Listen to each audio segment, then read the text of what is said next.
Ay nako guys, dahil sa mag-isa lang ako sa bahay at masyadong na-busy sa mga pag-asikaso, paglinis, ayan, sa aking bahay. Nakalimutan ko na mayroon pala akong nilulutong isda. At ito ang nangyari. Nasunog. Aroy. Kaluoy. Ang ulam naming maya, uling na. Hindi na siya maya. So, hindi ko alam pa paano natin ito lulutuin. Magagalitan ako ng mga anak ko nito. Ano ba naman tong tatay ko? Aray ko. Tingnan nyo guys. Tama ba yung niluto ko? Aray.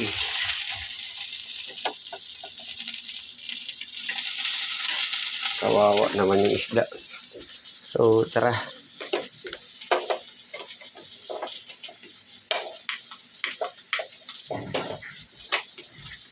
Ayun, pinatay ko dito.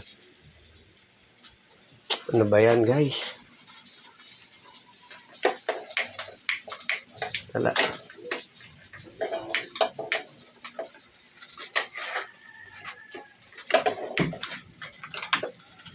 So, yan na. Hinaan na natin. Hindi ko alam, malakas pala yung aking ginawa. So, nawala yung ating ano ba yun? Ang hirap na mag-isa, no? So, syempre, bibili ka ng mga ricado kasi dalawang lulutuin ko. Isang tinolang maya, may sabaw. Bibili ka ng kalamansi. Bibili ka ng siling haba. So, pagbalik natin, guys, nagwalis muna ako, nag-asikaso sa bahay. Pagbalik natin, guys, ito ang nangyari. Okay, buti na lang naipatay ko kasi grabe usok na dito. Pero hindi naman siya masusunog dahil ano naman yan bahay natin, no?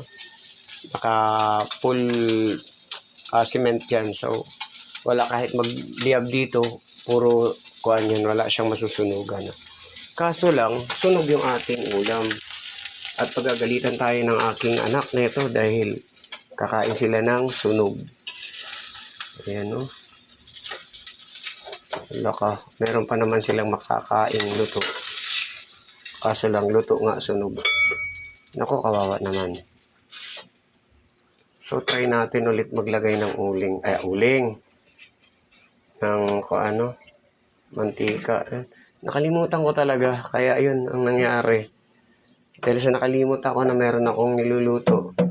Nagpunta ako ng tindahan. Wala man ako mautusan dahil lahat ng estudyante ay nasa school, no? Kaya ayun, ang nangyari ay ito. Sunog yung ating isda. Pero, try natin ulit magluto, no? Kaluoy. Yan ang sinasabing kaluoy. So, yan guys. Siguro, maayos na natin yan. At itong ating isang isda. Talagang hindi na malulunasan, guys, no? Talagang, na siya.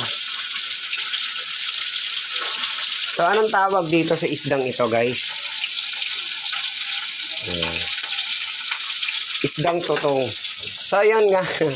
Dahil sa nag-iisa, mamaya tignan natin kung anong reaction ng mga anak ko pagkain namin. Ang ulam nila, ang nihanda ko ito, isda.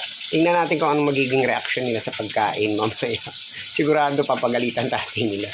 So, abangan natin yung reaction ng mga bata sa pagluto ng isda ng kanilang ama. Dahil sa natataranta na, dahil sa naglakad lang ako papuntang bayan pag uwi ko, hugas ng isda, walis, tapos nagprito, bumili ng ricado, tapos pagbili ng ricado, pagbalik ay sunog na. Ito ang nangyari. So, mamaya abangan nyo kung paano reaction ng mga bata sa kanilang makikitang pagkain. Thank you guys.